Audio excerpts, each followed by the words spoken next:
एक महात्मा 20 वर्ष से पेड़ की छाल सूखी हुई खाते थे काम पर विजय पाने के लिए। आज से मैं यही तप करूंगा काम पे विजय पाने के लिए। ये मेरी शपथ है, सारी दुनिया मुझे जानेगी। अब अस्थि मात्र हो रहे शरीर, हड्डी हड्डी शरीर में रह गई थी और तपस्या करते सूखी छाल जो पपड़ी होती है ना वृक्ष की, वो पाते थे। ये काम मेरा कुछ नहीं बिगाड़ सकता। अब मैंने काम पर विजय कर ली है, अब मेरे आगे कोई टिक नहीं सकता। बस कोई भोजन नहीं, कोई फल नहीं, कुछ नहीं, तो एकदम हड्डी हो गए थे। जब 20 वर्ष हो गए तो कामदेव प्रकट हो गए। हे योगी, मैं तुझे काम में मोहित करके हरा दूंगा। याद रखना, मेरी माया बड़ी छली है। हे कामदेव, तुम्हारी इतनी शक्ति नहीं है कि तुम मुझ जैसे योगी को हरा सको। दूसरे दिन जहाँ वो पपड़ी खाते थे ना, वहाँ हलवा लगा मिला। उस योगी ने समझा मेरी तपस्या से डरकर ये धरती मुझे दे रही है।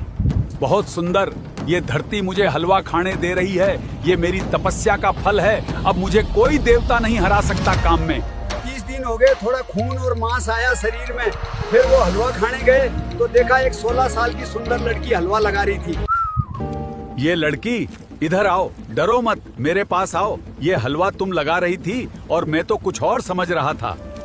महाराज, आप जैसे तपस्वी की सेवा करने के लिए मुझ में इतना सामर्थ्य कहा जो आपके सामने हलवा लगाऊं, इसलिए छुप के लगा दे दी। वो योगी उस सुंदर लड़की को बोले, आज से छुप के हलवा मत लगाना, सीधे मेरे पास लेके आओ। फिर 20 दिन के बाद उनके अंदर काम जागृत हो गया जैसे। फिर योगी बोले, देवी तुम्हारी शादी हो गई क्या? लड़की बोली नहीं।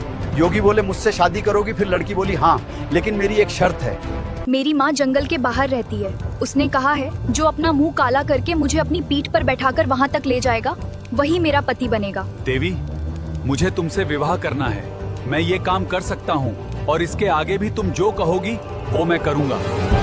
जब योगी अपना मुंह काला करके घुटने के बल उस लड़की को लेके चलने लगे तो आकाश से कामदेव प्रकट होते हैं।